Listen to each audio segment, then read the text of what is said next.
happens when you invest your life savings in a home and the building collapses? Overnight, you're pushed into deep uncertainty and no place to stay. Now, the collapse of 5 flats in Tower D at Chintels Paradiso in Gurugram, which led to 2 deaths and subsequent declaration of 4 more towers as unfit, has left 400 plus residents staring at a shaky future. Now, add to that NBCC, a public sector company which is supposedly a blue chip and a Navratna. In its project, NBCC Green View Apartments, families have been asked to vacate their homes.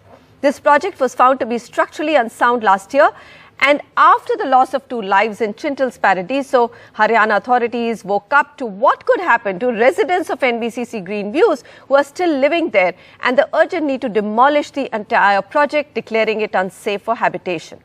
Today on the Property Show, as homeowners of these 2 projects stare at an uncertain future, we ask, what were the lapses that led to these disasters, and how do we ensure going forward nothing like this ever happens again? Joining me on the show, Aditya Parolia from PSP Legal. He's also an advocate at the Supreme Court. We also have with us Nimish Gupta, former MD of RICS India. Aditya, the first question is, the building codes are very stringent, and so are the state or the local bylaws. Yet there is a building which collapsed, 5 floors collapsed, and there is another one which has been declared unfit. What happened? I mean, what are the gaps that the home buyers are claiming which led to such a horrific collapse, because you are in touch with them? See, Manisha, what has happened is certainly tragic and unfortunate, and what I can call this is an institutional failure. Now, what are the gaps? All laws are in place, but on ground, whether they are being complied or not is another question. But as per what is missing from the current laws is there is no structural audit done by the DTCP or any other authority before giving these occupation certificates. Now, occupation certificates have become the beginning and end of these compliance checks. More so, there are no interim checks when the constructions are going on. So suppose 19 floors are made of a 25-story building, and then you find it out that something is wrong, then you are not going to demolish those 19 buildings. The builder is not going to do it. He just puts some reinforcement pillars or he does some shoddy jobs. But DTCP is not aware of it. Home buyers are not aware of it.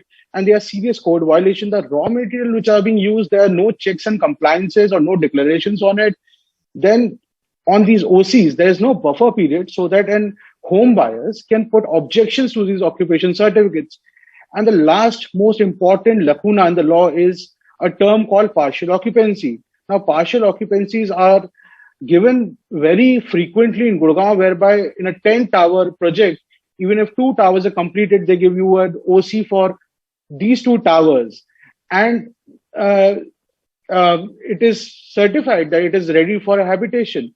But are these rest of the towers being complied on the same lines? What is happening? So institutional checks are missing from these laws before granting these OC. So Nimish, my question is, as per the provisions, you have a qualified structural engineer who has to certify the quality of the building at the time of the occupancy certificate being issued. In this case, it was an engineer from IIT Delhi, another one from IIT Roorkee, who both have at least 20 years of experience.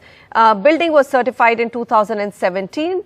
It was constructed under their supervision and to the specifications of National Building Code.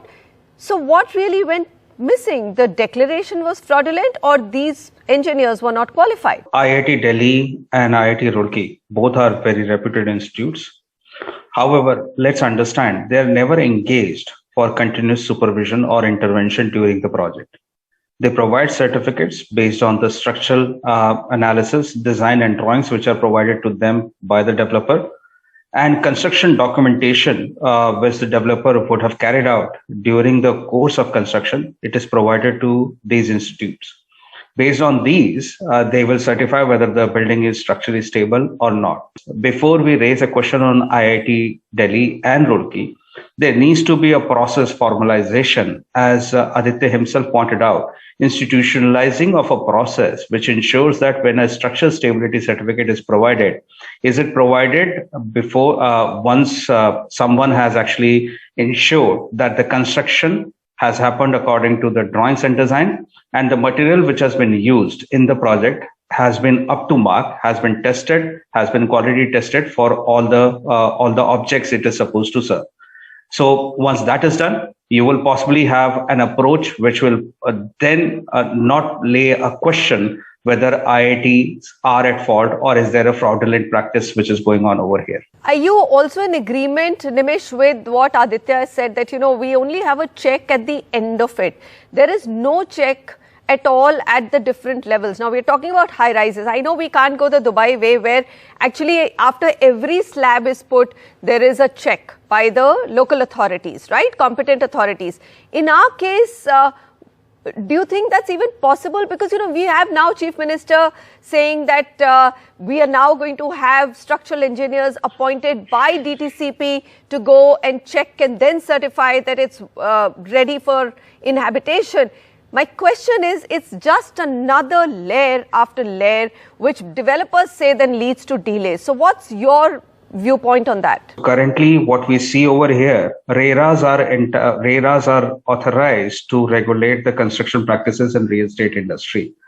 I have always been a huge advocate of construction regulatory body, which needs to come into place.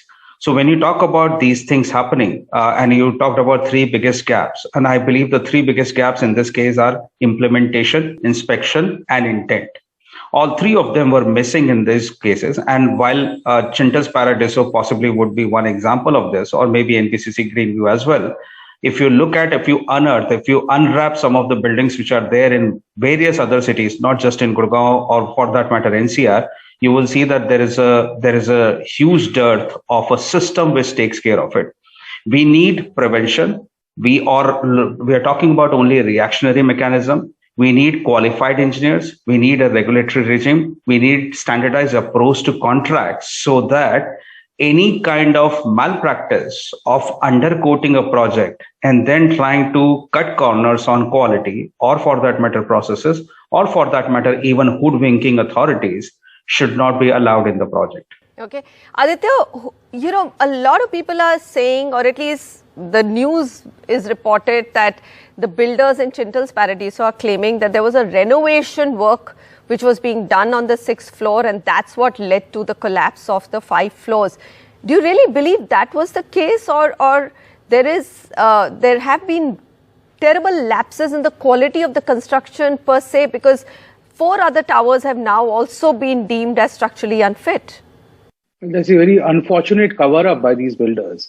I've personally spoken to the home buyers. They were informing the DTCP and the builder of construction labs for quite some time. In fact, why these 5 towers now are structurally lacking in the quality is because of a dispute between the subcontractor Bihana, which has come out, and the Chintels.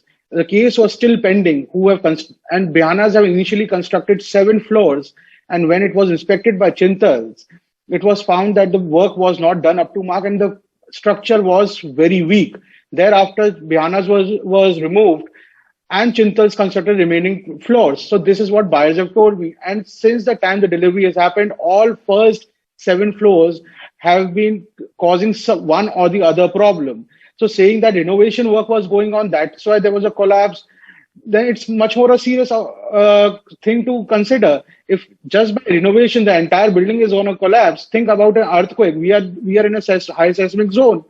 What will happen to these buildings if an earthquake comes? So how can one say that just renovation is happening? You're saying, Aditya, that sounds unbelievable, and it is sounding a little unbelievable to everybody, but we don't know. I mean, the renovations do also lead sometimes to a little bit of a damage on a structure. But these are recently delivered projects, Manisha. These are delivered in projects. 2018, 2020. And the residents had been raising concerns around the fact that cracks were developing and the construction quality was very poor. Nimish, I'm going to come to then now another big worry. So here was a case where Bayana builders, who were the contractors, handed over to Chintels because Chintels found that the quality of construction was not very good. Now there are these number of delayed, stuck projects in NCR. There's Amrapali, which is, my God, going to be taken over by NBCC, no other. And there's also, JP, which is going to restart their construction, or Suraksha will restart their construction after many, many years. what happens when these unfinished projects are exposed to weather changes? Don't they degrade when you restart these projects? Aren't you supposed to do a complete audit to make them safe?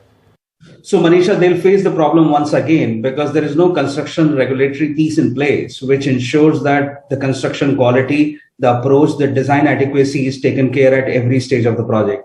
So once the baton is passed on, the person will pick up the project from where it is without establishing the facts on adequate safety measures, whether these were construction related safety or building safety. They will never be addressed at that point of time. And which is why you will see most of the projects which have been delayed, or if there is a change of hand in execution of those projects, will definitely face those problems in future. Aditya, I'm going to come to you on a very pertinent point. Now, residents are upset. Union Minister of State and Gurugram Member of Parliament, Rao Inderjeet Singh, he said that, authorities will not let the guilty go by. But I'm just looking at the fact that, everybody in the Chintels case, right, has been, there's been a FIR filed against them. Ashok Solomon, Chintels chairman, the structure engineer, architect and contractor under all sections 304, 34, 120B of IPC. But go back to NBCC, right? Nothing. 2017, the project was handed over.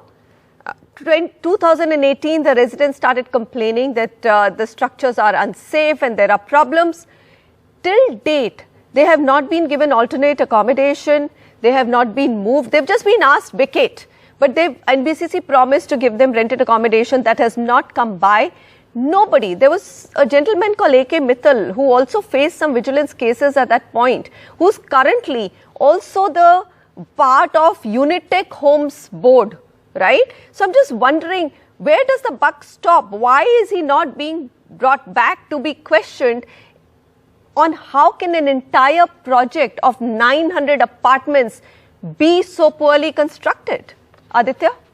I absolutely agree with you. There should not be any discrimination here between a private builder or a PSU. It should be treated in the same manner.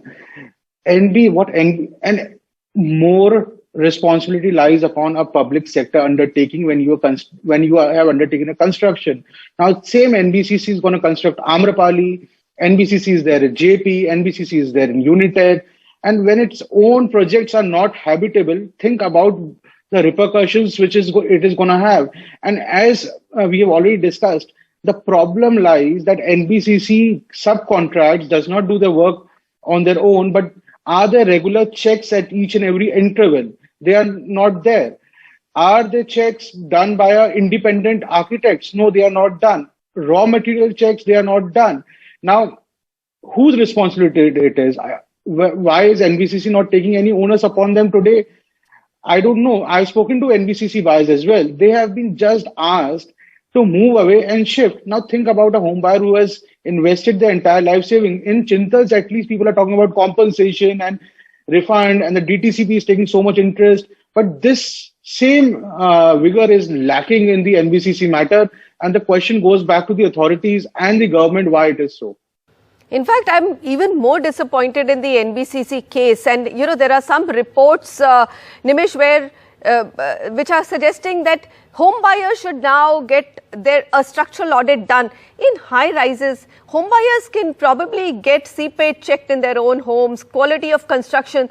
They can't get or invest in getting a structural audit done. Is that even possible? No, that's definitely not possible, Manisha. For simple reason, we would need, again, as I said, an approach which identifies qualified engineer to handle a specific job. I think the point is that RERA is not staffed enough. Whether it's town and planning departments, they don't have enough staff, qualified staff to go and check.